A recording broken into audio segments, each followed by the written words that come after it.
Mental health nursing episode 1। आज का कहानी सिजोफ्रेनिया।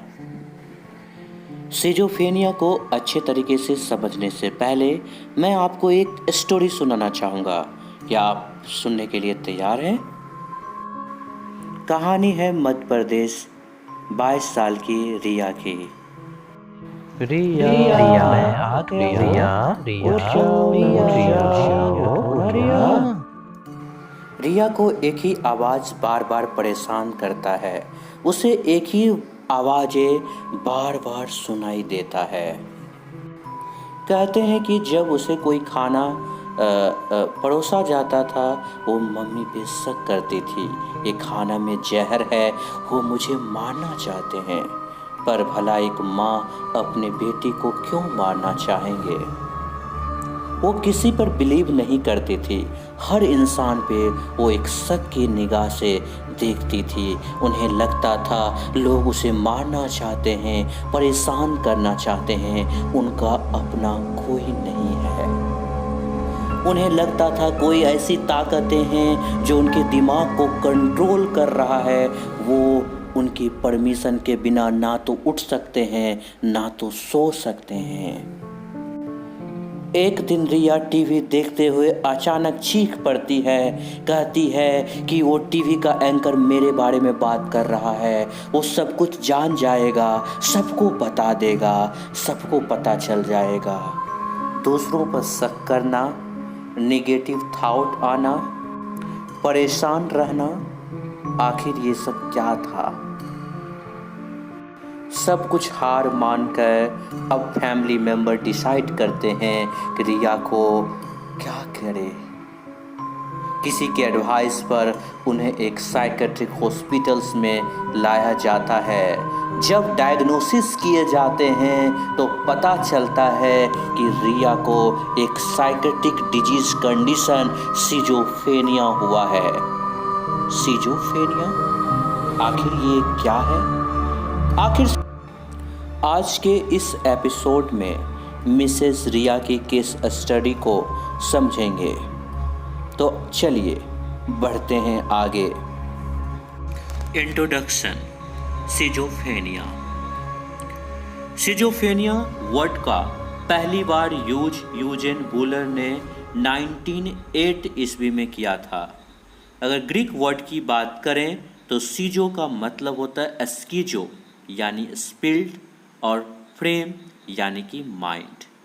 अगर दोनों को हम कंबाइन करते हैं तो हमें पता चलता है कि सिजोफ्रेनिया का मतलब होता है स्पिल्ड माइंड यानी कि बिखरा हुआ मस्तिष्क। ऐसे कहा जा सकता है कि जिन्हें सिजोफ्रेनिया हुआ है उनका माइंड, दिमाग बिखरा हुआ होता है, वो खुद को कंट्रोल नहीं कर पाते हैं। सिजोफ्रेनिया का साइकेट्रिक में ICD-10 में जिक्र किया गया है। जब आप आप लोग सोच रहे होंगे कि ICD-10 है क्या? International classification of disease. Psychiatric के जितने भी डिजीज होते हैं उनको इंटरनेशनल क्लासिफिकेशन ऑफ डिजीज में शामिल किया जाता है। जो अपडेट वर्जन होते हैं 5, 6, 7, 8, उसी में ये अपडेट वर्जन 10 है। तो अगर आपको सिजोफ्रेनिया फ्यूचर में स्टडी करना है, सिजोफ्रेनिया से अगर आपको MSc करना है, या सिजोफ्रेनिया से रिलेटेड जितने भी कंटेंट होंगे वो आपको ICD-10 में मिलेंगे।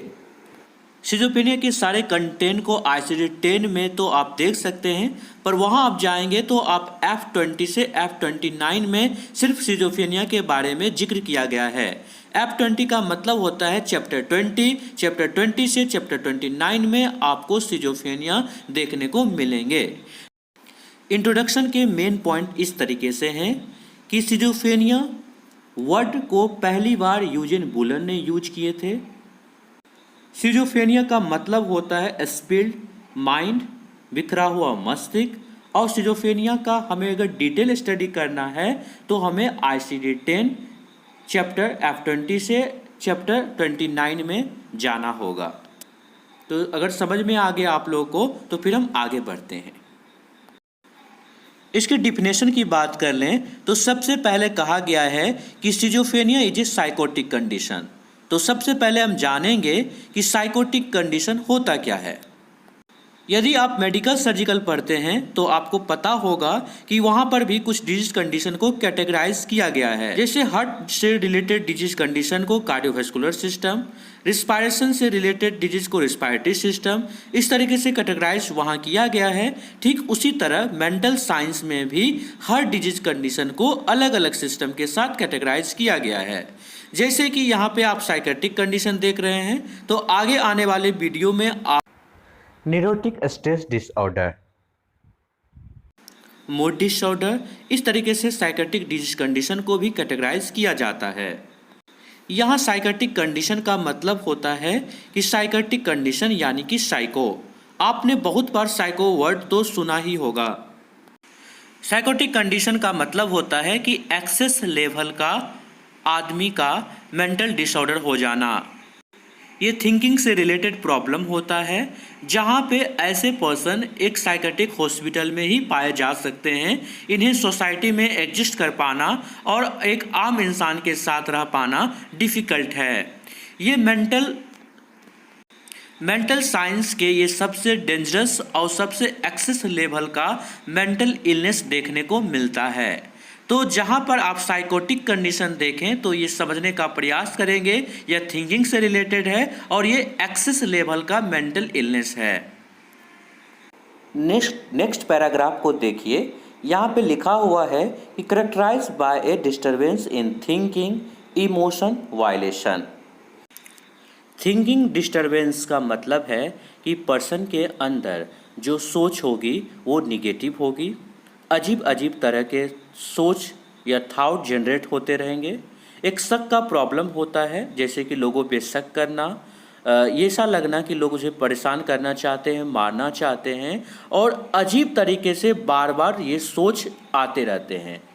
और इमोशन में डिस्टर्बेंस का ये मतलब है कि पर्सन अपना इमोशन को सही तरीके से एक्सप्रेस नहीं कर पाता है, यानी कि अपने इमोशन को कंट्रोल नहीं कर पाता है अकॉर्डिंग टू सिचुएशन। कभी कभी सैडनेस मोमेंट में वो ज़रूरत से ज़्यादा ही दुखी हो जाते हैं, रोना स्टार्ट कर देते हैं, और कभी कभी रोते भी नहीं हैं। और कभी कभी एक हैप्पी मोमेंट होता है, जो पार्टी का मोमेंट होता है, पर ऐसे पर्सन जो होते हैं वो क्या करते हैं, पार्टी को एंजॉय नहीं कर पाते हैं और अपना इमोशन को, हैप्पीनेस टाइप का इमोशन को शो नहीं कर पाते हैं। वायलेंट बिहेवियर इनमें देखने को बनता है। पेशेंट में वायलेंट बिहेवियर देखने को मिलता है। पर्सन इम्पल्सिव होते हैं, शांत नहीं होते हैं, उछल कूद करना, तोड़फोड़ करना, इस तरीके का एक्टिविटी देखा गया है। सबसे मेन पॉइंट है यहाँ पे समझने के लिए कि यहाँ पे थिंकिंग, इमोशन और वायलेशन, ये तीनों जो डिस्टर्ब होता है वो पर्सन के क्लियर कॉन्शियसनेस में होता है। प्रेजेंस ऑफ क्लियर कॉन्शियसनेस, यानी कि यहाँ पे पर्सन हमेशा कॉन्शियस होता है, अवेयर होता है, और अवेयर होने के बावजूद भी उसमें थिंकिंग में प्रॉब्लम होता है, इमोशन में प्रॉब्लम होता है और वायलेशन होता है। ये तीनों कंडीशन होने के कारण पर्सन किसी सोशल ग्रुप के साथ अपने आप को नहीं बनाए रख सकते हैं, इसलिए वो अपने आप को सोसाइटी से विड्रॉ कर लेते हैं, यानी कि अलग हो जाते हैं। इनका कोई फ्रेंड नहीं हो पाता है, वो अलग ही अपना एक दुनिया बना लेते हैं। मेन पॉइंट इस तरीके से हैं। सिजोफ्रेनिया एक साइकोटिक कंडीशन होता है। इसमें डिस्टर्बेंस होता है थिंकिंग, इमोशन, वायलेशन का। ये तीनों क्लियर कॉन्शियसनेस माइंड में होता है, जिसके कारण पर्सन अपने आप को सोशल विड्रॉ कर लेते हैं। आज के लेसन से हमने सिजोफ्रेनिया का इंट्रोडक्शन और डिफिनेशन की बारे में बात किया है। आने वाले नेक्स्ट एपिसोड यानी कि एपिसोड 1 के बी में आप इनके कॉज, साइन, सिम्टम और ट्रीटमेंट के बारे में जान पाएंगे। तो आप लोग बने रहिए इस वीडियो के साथ। आज के लिए इतना ही, फिर मिलेंगे एक नए वीडियो के साथ। एक और रिया की कहानी और दूसरी और सिजोफ्रेनिया का इंट्रोडक्शन और डिफिनेशन, क्या दोनों आप रिलेट कर पा रहे हैं?